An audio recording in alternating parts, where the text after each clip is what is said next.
Good afternoon, everybody, and welcome to Choochin on a Wednesday afternoon, the Hump Day edition. A lot of people have asked, how are you going to go back to running your two channels now? And well, I haven't quite figured it all out yet, but I'm giving it some thought. But today we have a little objective. Generally, when I do some Choochin and stuff, I'll probably do it on the Murphy's channel, maybe stuff that's a little more controversial, but I just don't know. It's a muggy, warm day here, probably in the mid-80s, but it has some uncharacteristically high humidity today. So I get the kind of the sense that the natives are a little bit restless out here.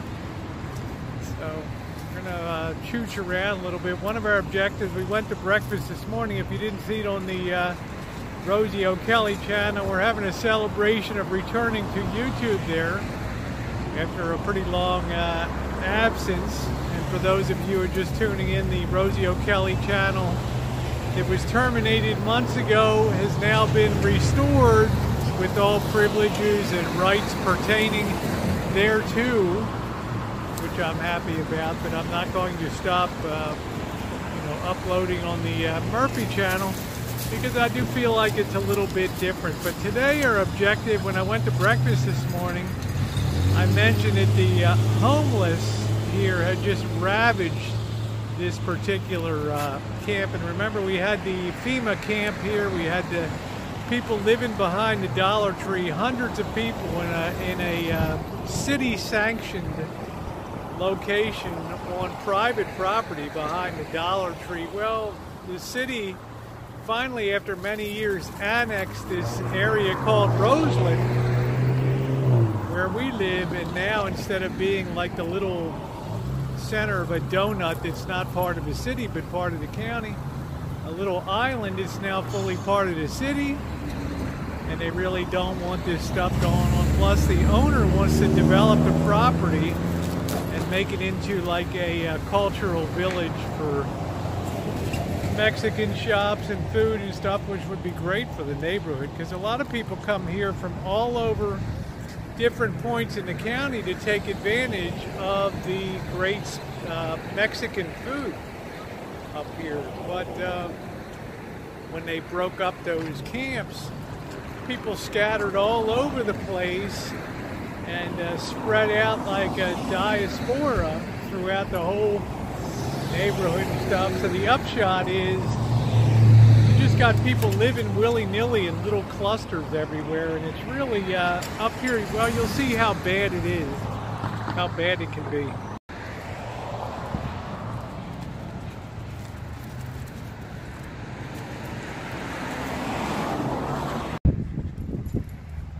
See, this place is just wide open now. Anybody can come in. All the fences are open.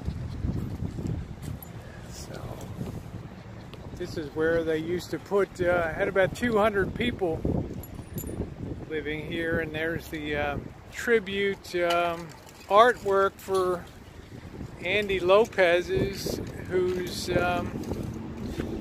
death triggered lawsuits. He's the one that raised the toy gun, the toy AK-47, 14 years old, and was shot by a deputy at a good distance. And the action was determined to be warranted. And of course the neighborhood was really pissed off and went through all kinds of court actions. I guess this had to be about 5 or 6 years ago. And the case went all the way up to the Supreme Court, and they sent it back to a lower court about whether the deputy sheriff can be held liable for that. So, see the basketball court over there. I don't know when the conversion is supposed to take place or when they're supposed to start working on this.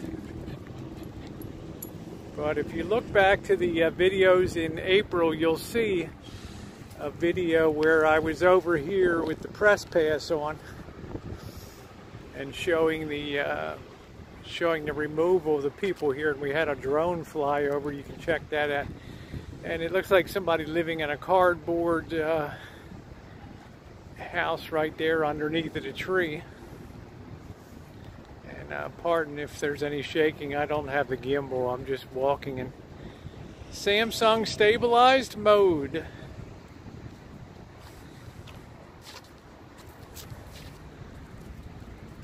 But we'll go on out and show you how they've trashed this area out front.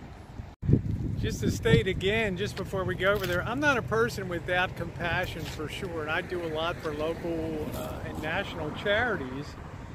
And when we did the video about the RVers that were emptying, they had leaking black tanks and things on the street, we did the drone video of that. I caught some flack from a few people that were like, oh, you're just, you know, you're hating on the homeless or the rubber tramps. I will stress again, these are not people that were in the Santa Rosa area. These are people who've come to take advantage of the very relaxed rules in the city that, number one, allow you to live in your vehicle up until after the fires. And a week after, you weren't allowed to live in a vehicle on the streets of Santa Rosa. Now, as long as you move every 72 hours, you can sleep, you can do whatever you want.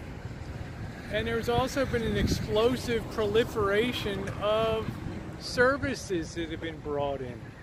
Searches for housing, searches for, you know, there's tons of places that'll feed you, food kitchens here and charitable organizations that come out virtually every day.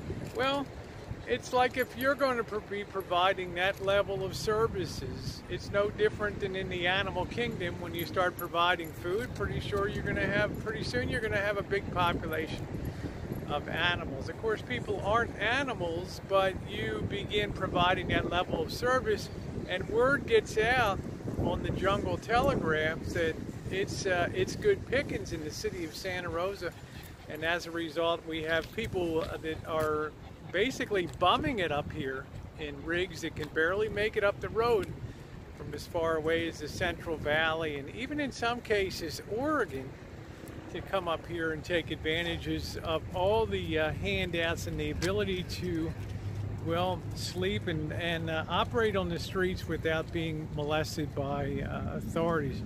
Consequently, with the spreading of that in the neighborhood, there's been increasing friction with businesses and with people that live here, including us. Remember, we had somebody come through, a tweaker one night, left his keys, left money, left his dirty sweatshirt. So this is the impact that we live with.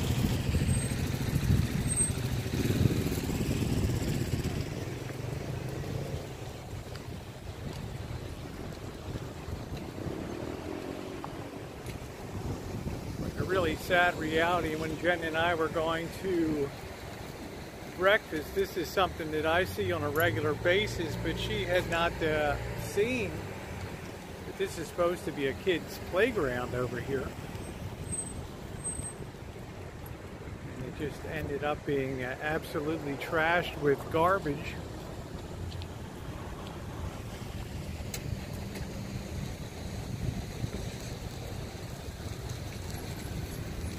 You know, and nobody wants to take responsibility. You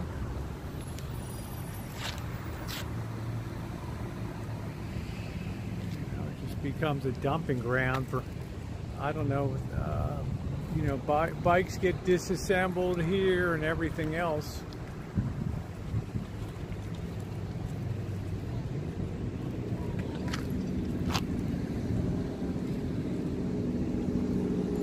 I think this is pretty much symptomatic of a lot that's gone on in California now, particularly down in LA. But you know, no woman in her right mind, no mother or father in their right mind would let their kids come over here and play here. And sadly, you have the community library right back there too. So it's just become one vast wasteland here.